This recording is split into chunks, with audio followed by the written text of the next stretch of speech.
سلام دوستان، کانال پلاستاک خوش اومدید.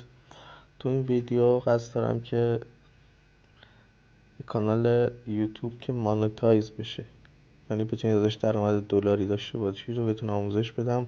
0 تا 100 رو بهتون یاد میدم. تا آخر ویدیو نگاه کنید چون نکته آخر بسیار کلیدیه. برای این کار ما یوتیوب رو وا میکنیم. این پایین سمت راست نوشته یو، اینو انتخابش میکنیم. بالای چرخ دنده هست که حالت ستینگه، اونو انتخاب میکنیم. میایم قسمت سویچ اکانت. تو این قسمت سویچ اکانت اون اکانتی رو که میخوایم کانال روش بسازیم اونو انتخاب میکنیم. البته قبلش باید یه جیمیل برای این کار ساخته باشید. اگه جیمیل رو درست نکردید حتما این کار رو قبلش انجام بدید. نکته که هست، اگه نحوه ساختن جیمیل هم بلد نیستید کامنت کنید که اونم بهتون آموزش بدم. من یه اکانتی ساختم به اسم آموزش یوتیوب که بتونم، حالا چون کانالای دیگه ساخته شده نمیتونم اینو از اول که میخوام بهتون نشون بدم، یه اکانت جدید ساختم. اون اکانتیه که میخواید کانالش روش باشه رو حتما انتخاب میکنید. خب وقتی اون انتخاب کردیم باید بره داخل یک صفحه یوتیوب که به این شکل. خب میبینید هیچی اینجا نداره، یعنی چون شما اکانت تازه است و باش یوتیوب کار نکردید. یه صفحه خالی هستش. حالا رو اون یویی که اونجا پایین هست که مربوط به این اکانت جدیدتون هست انتخابش میکنید.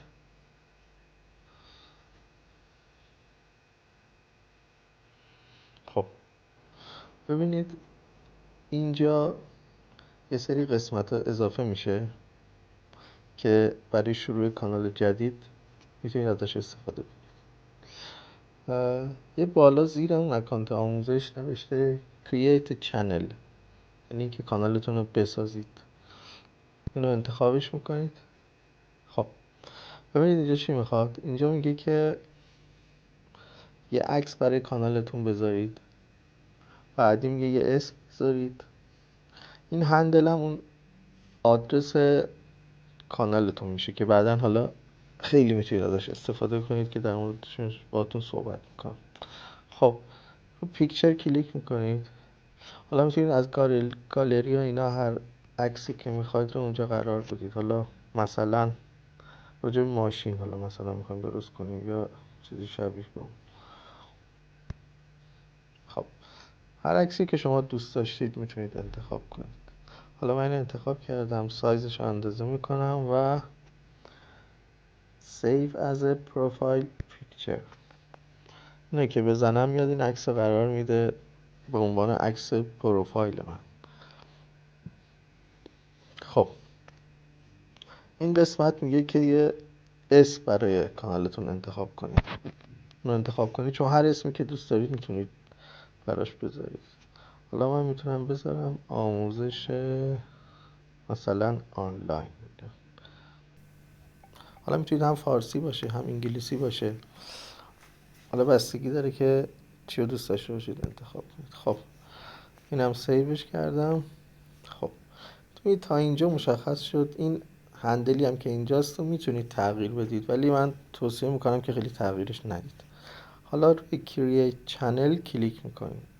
اینو که انتخابش کردیم. خب دوباره رو قسمت یو میزنید.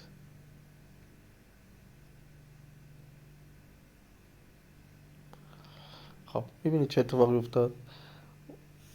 به جای اون حرف آی که اونجا بود، این عکس که انتخاب کردید برای پروفایلتون میاد و یه ویو چنل اضافه میشه.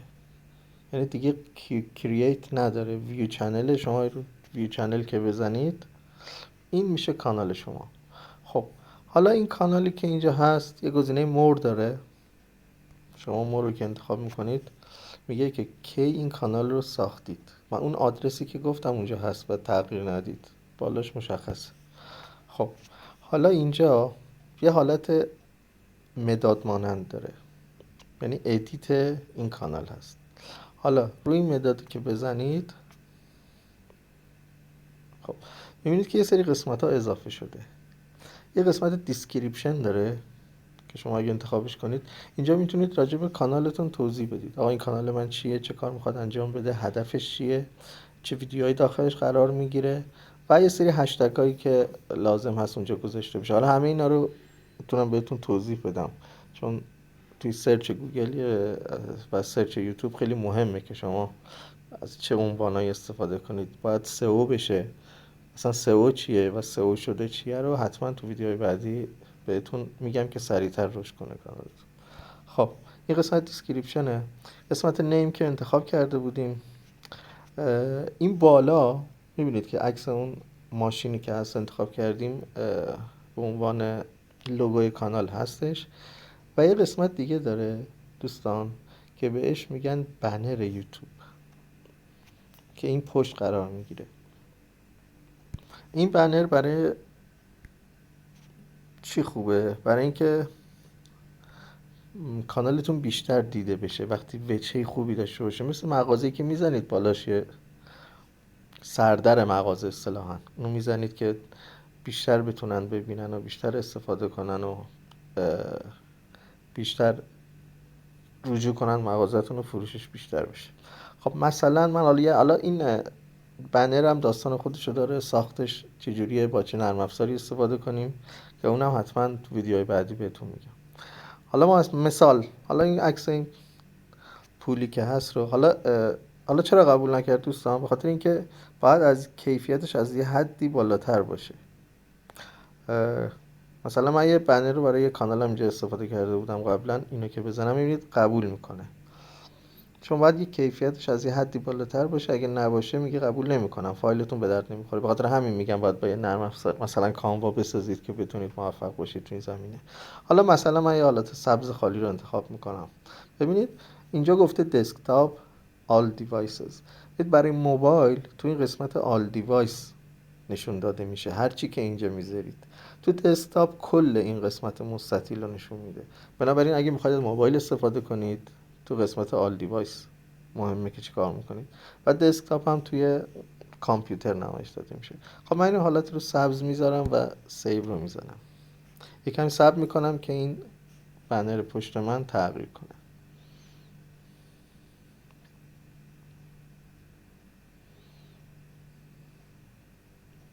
خب دیدید دوستان، این الان سردر کانال یوتیوبمون شد و اینم ماشین به عنوان لوگوی کانال شناخته میشه.